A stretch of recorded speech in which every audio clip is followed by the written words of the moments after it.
Hi, my name is Joe Cernik. I'm a member of the faculty here at Lindenwood University in St. Charles, Missouri. And this is a show called Insight. We discuss books on politics, both domestically and internationally, sometimes books on a historical perspective that provide some insight into the present, and sometimes broader atmospheric trend analysis books that put political issues into some broader setting. This is a book about American politics. It's written by Schier and Todd Eberly, and the title of their book is called Polarized: The Rise of Ideology in American Politics. Now, joining me on the show today are three Lindenwood University students. To my immediate right is Jessie Basler. To Jessie's right is Cameron Jones. And to Cameron's right is James Hechler.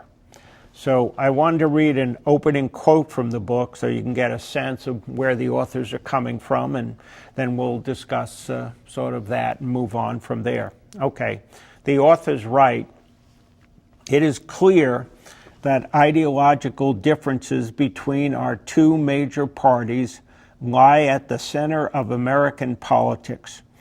Understanding ideology's characteristics is the key to grasping the present and future course of national politics. Individuals who develop ideological orientations find them a very useful way to order their political thoughts and actions. There is little dispute that the American Congress is populated by liberal Democrats, conservative Republicans, and a small group of moderates from both parties who stroll the wasteland between the two extremes. But what about the American electorate? We can easily assume that partisanship and ideology are as synonymous among the electorate. In some cases, especially among those most active in politics, the answer appears to be yes. But move beyond that small group of political activists or consider other periods in American history, and the relationship between partisanship and ideology becomes more complex." Exactly. So in this book, he'll go into the two-party system, why we have it, where it exists from, but also in a historical sense of why we've gotten here to this place. But I think the main thing that I took out of this book and things that I would like to discuss are the differences in liberal and conservative and the idea of behind those notions and defining those as the very extremes on each side and how we are polarized on each side, but also the ignorance of the moderates, how we kind of choose to ignore those who do not take a vast appeal to left or right. We also discuss, the very big shift that we've seen in the last few decades where conservatives and liberals have fallen more into the two separate parties just by themselves.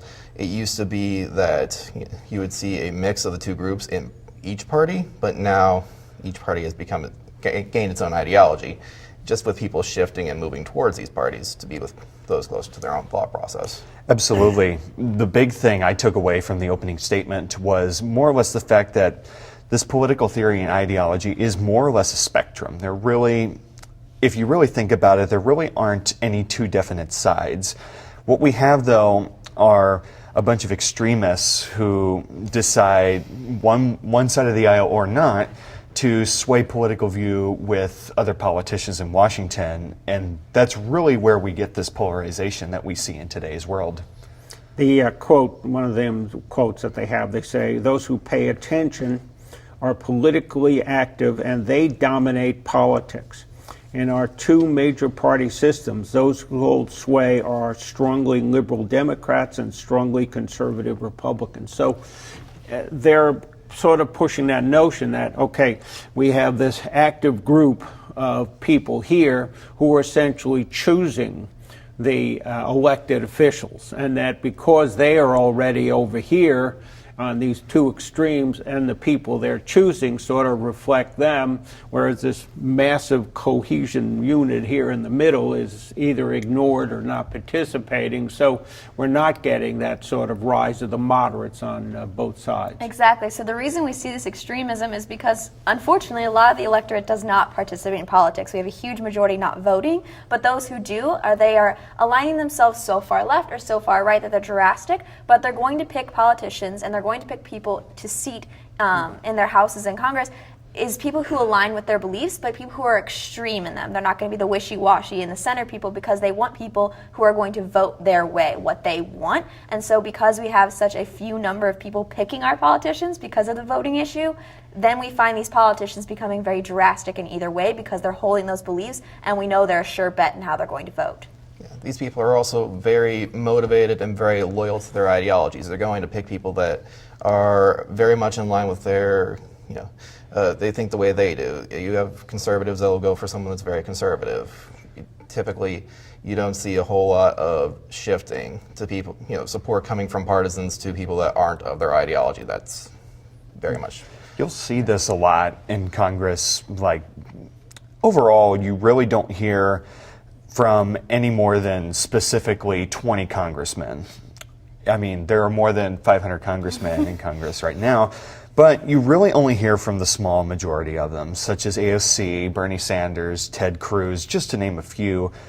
And it really doesn't help that along with that extremism that goes on in the Electoral College, you have this in Congress as well, just adding to that fire.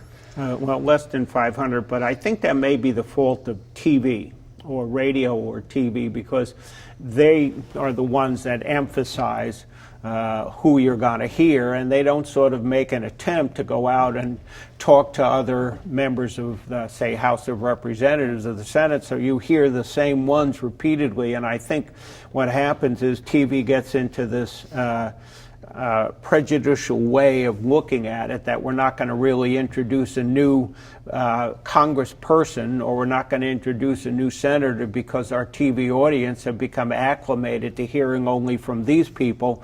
So I'm wondering if a lot of that is the fault of television news. I agree. And so that when I'm seeing it, I notice, well, okay, why is it you're only focusing on these? I know darn well that you've got an enormous number of members of Congress there, but you're not making even an attempt to try to reach out to them. Exactly. The media is kind of responsible for the polarization, because this is how we get our news today, and this is how people are involved in politics. Unless you're like me, where you surf the web for 80 different websites, most people will turn on the evening news and that's what they hear. But I think the media also does it because the media is about entertainment now, and most of our news stations aren't really about news. They're about what's going on with the drama that we can tell our people today. And I think the reason that we see these few people is because they're the extremists, the ones that look good on TV, because they have good taglines, they say a ridiculous quote, they're obstreperous in Congress. And so for the media to kind of single out those people, it is kind of damaging to our political ideologies and the news that we're receiving, but it's something that's going to grab people's attention, and frankly, that's all people are going to watch. Also, those very partisan members of Congress also tend to be some of the loudest, and in some of the cases for TV news, the most entertaining, like you said, because that's what they're out for. We even find now with TV news is that they're even going after the Supreme Court on modern pressing issues. I mean, the Supreme Court justices have always had their own political views, and they have decided on cases accordingly.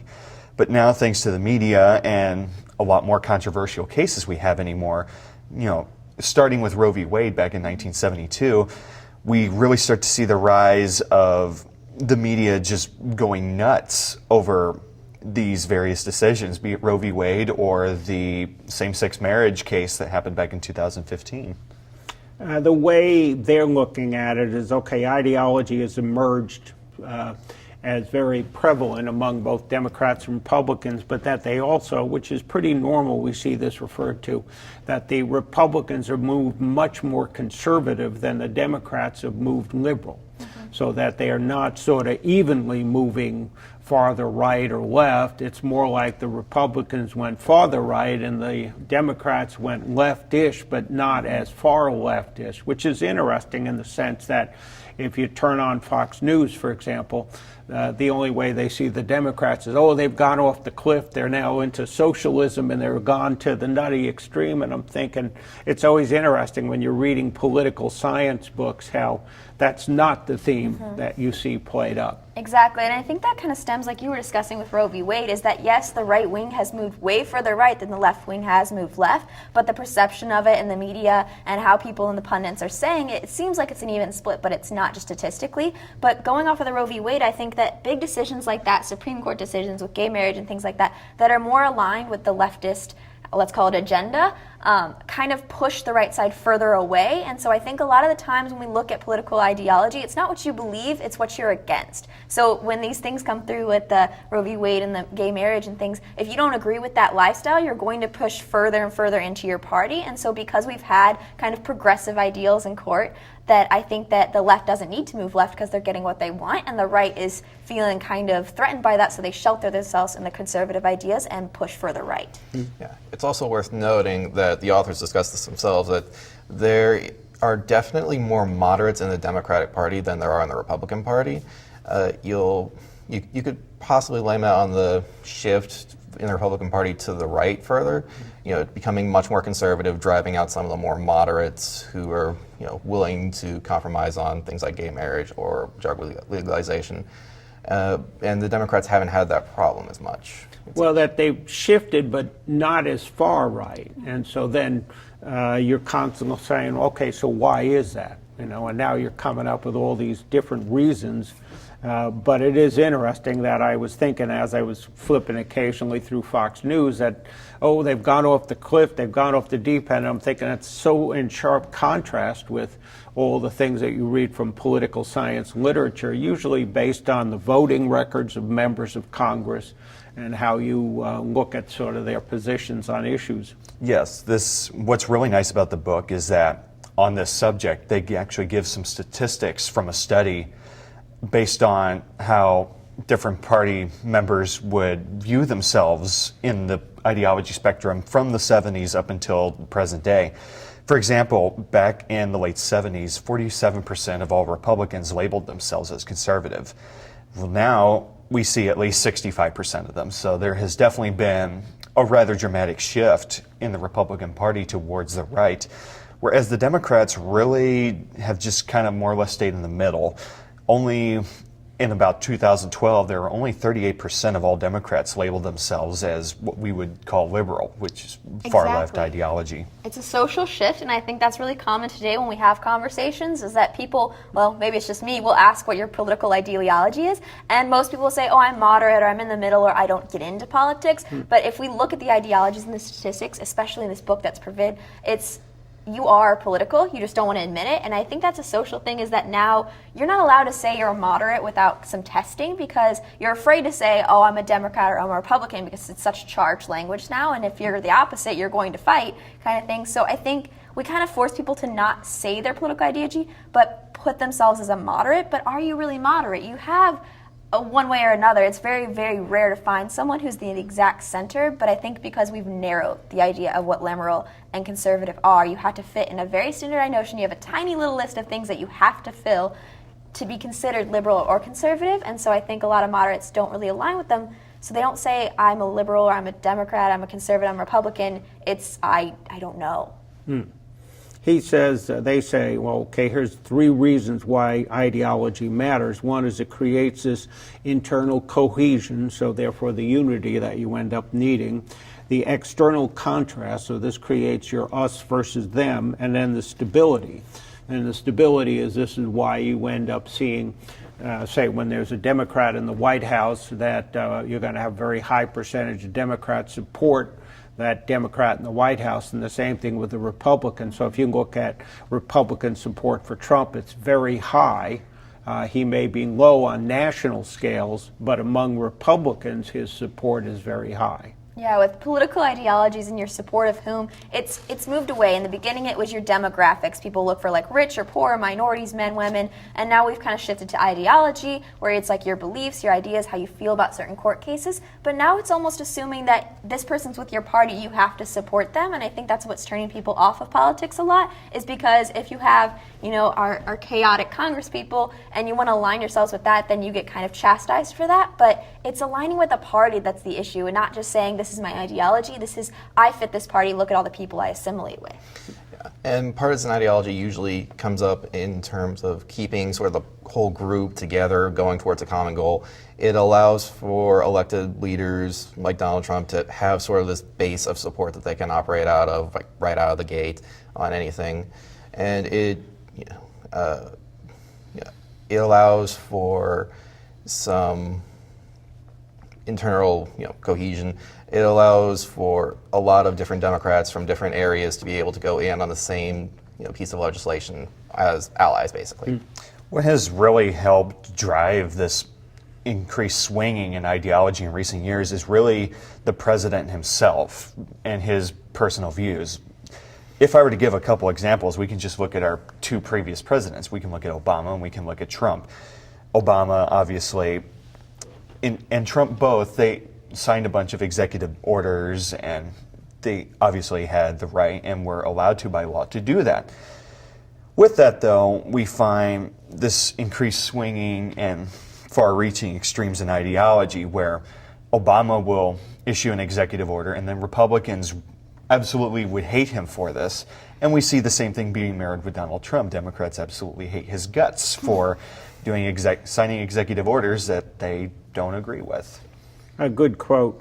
How do leaders benefit from their ideological appeals? For one thing, they motivate their partisan and ideological followers to action, contributing money, volunteering for the campaign, and sending out supportive messages in social media. Leaders' ideological appeal seek to win converts to the cause by couching an agenda in attractive and appealing language. Exactly. These leaders are going to benefit not only through like the cult following of volunteers and money and things like that, but it's also a cyclical cycle, is that if someone is a polarized leader, they're going to become more polarized because that's what's going to get their constituents to pay attention and kind of join their hive mind. But in that, then the participants and the constituents become themselves more polarized, and then the leader becomes more polarized, and it just continues to going, and that's why we get this weird pushing to the left and the right, is that the leader does one thing, the followers follow, then the leader follows the followers, and it just keeps pushing and pushing and pushing until there's this enormous divide. Yeah, exactly. And you can see that in the last few different presidents. Ever since Reagan, presidents are becoming much more ideologically involved and vocal about their ideology, with Reagan obviously going to the conservative side. Although in cases like Bush, it's not as, the first Bush, it's not as pronounced as it has become in these few years, and I think it's because of that cyclical cycle. Leaders have been espousing more on their ideologies. Their followers have started to incorporate the ideology more and started to integrate that into their choices in leaders, and we're starting to see much more liberal and much more conservative presidents. An interesting thing that popped out to me concerning ideology and where it swings one way or another was really a quote by former President Jimmy Carter when he was being asked about political divisions. This was back in 2010, so Obama had been in office for just about 2 years at this point. He basically said that divisions are so high at this time that we are more divided than we were back in 1861, right at the onset of the Civil War. And I kind of have a couple of disagreements with that. Number one, there really wasn't a war initiated over these political divisions in 2010 as there were in 1861 over the issues of slavery and when Lincoln was elected. And two, even if we were that divided as we were in 1861, we most certainly learned our lesson from that and not to instigate a civil war. That's a good point. Yeah, the circular reasoning thing and how it feeds, he has some quotes because they repeat it a few times.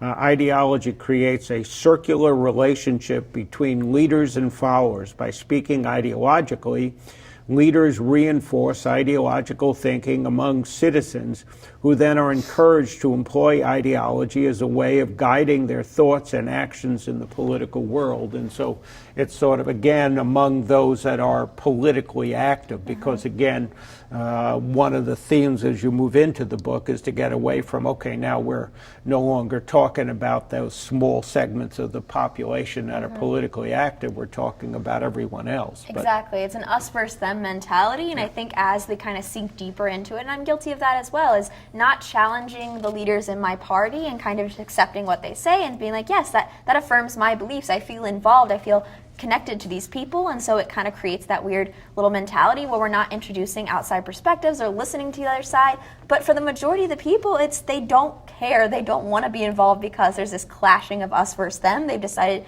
to remove themselves from politics, so the majority of the population doesn't care that the Democrats and Republicans are screaming at each other across the way. They just want to be separated from that. They have their ideologies, and they don't want to fit into this extreme mold. Yeah. And in some other cases, people will look at, like you said, the Democrats and Republicans screaming at each other and decide that they absolutely don't want any part of that, either because they just don't want to go with themselves, or they don't want to have the perception of being one of the people that's screaming. This ends up being one of the issues we have with political polls in recent years. Is most polls really only give you 4 options, which is, are you liberal, are you conservative, are you a moderate, or are you just not sure? And especially in recent years, we've definitely seen the rise of people just putting down not sure, not just because they're really not sure what their political beliefs are. I'm sure there are quite a few that do think that way, but at the same time, they're just distancing themselves from the whole argument and debate and a bit of a mess that we have going on between these 3 ideologies going on here, and they're really just saving themselves a bunch of time and energy by doing so. Well, one of the things I sort of got out of the book was that some of the polls, because they use terminology like, are you a liberal or conservative? And you go, well, wait a minute, stop. I can't quite say that. Here's the problem. Maybe a little of this, maybe a little of that. So, oh, no, I only gave you pick a choice. Well, now then, okay, see that? Here's where America lies. And you go, well, wait a minute, we know that's not true. And certainly the book is introducing you to some of the, as you get away from the politically active minority of people in both party who matter for picking the leaders of the party, that this vast conglomerate of people out here, well, they're in that nebulous sort of constantly shifting, maybe I'm here, maybe I'm there approach. Exactly. One of my favorite things that this book does is define what those parties mean by saying you can't define what the parties mean. It goes into explaining this complex ideology. So it's not just you fit this laundry list of beliefs, this is how you would have voted on certain court cases. It's that you could be, fiscally conservative but socially liberal, and you can be liberal on certain aspects and conservative on another, and it's this kind of conglomerate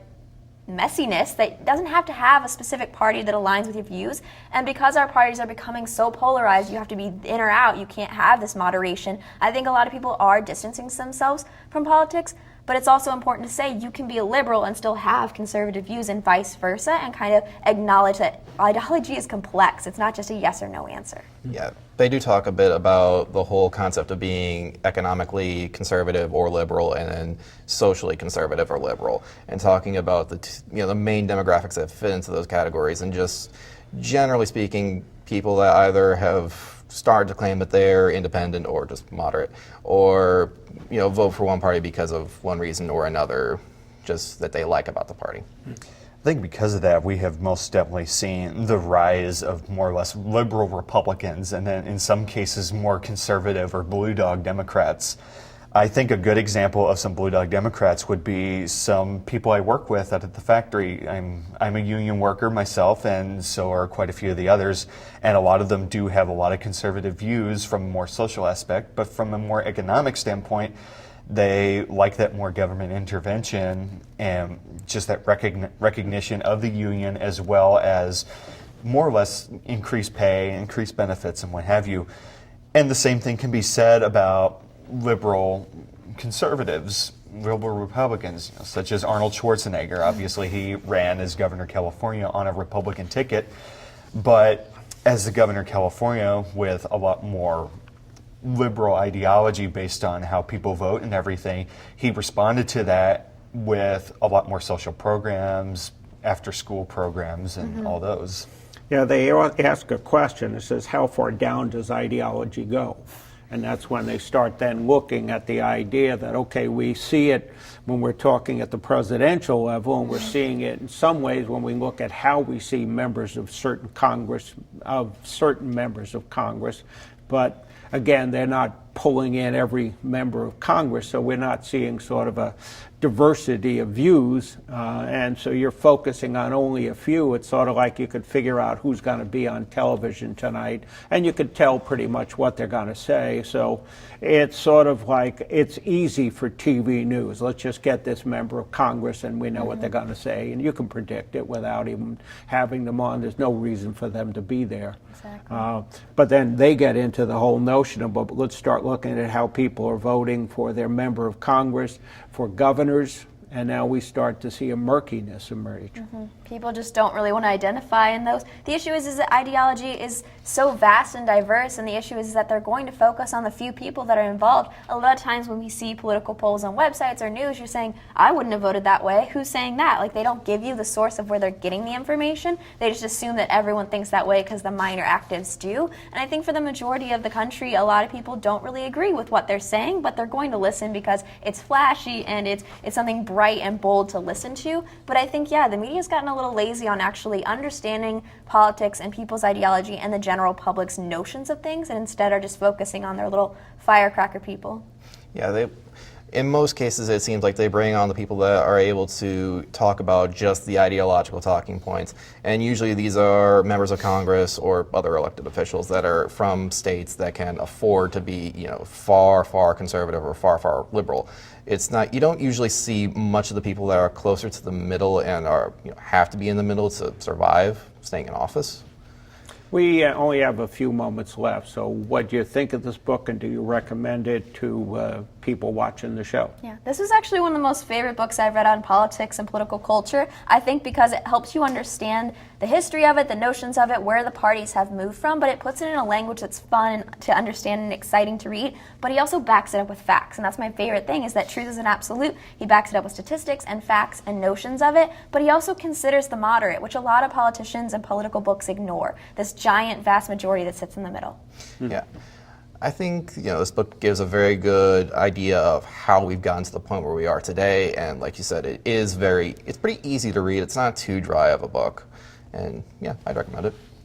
What I really like about this book, and also other books that we have done on the Insight TV show in the past, is it really gives you this more or less very centrist, straightforward viewpoint as to what actually is going on in our political landscape today. The book doesn't really sway one way or another on political ideology. It really sticks right in the center, and it just basically tells you how it is. And I would definitely recommend that book for this case. Yeah, I thought it was a good book. It's interesting. They came up with the 5 categories and said, instead of just saying liberal and conservative, they said liberal, conservative, populist, libertarian, and moderate, and then they said this is how we should maybe begin to look at people. And then even within the liberal and conservative and moderate and populist and libertarian, you're still looking at nuances or degrees of in each of these categories. So when they eventually look at it, you're really looking at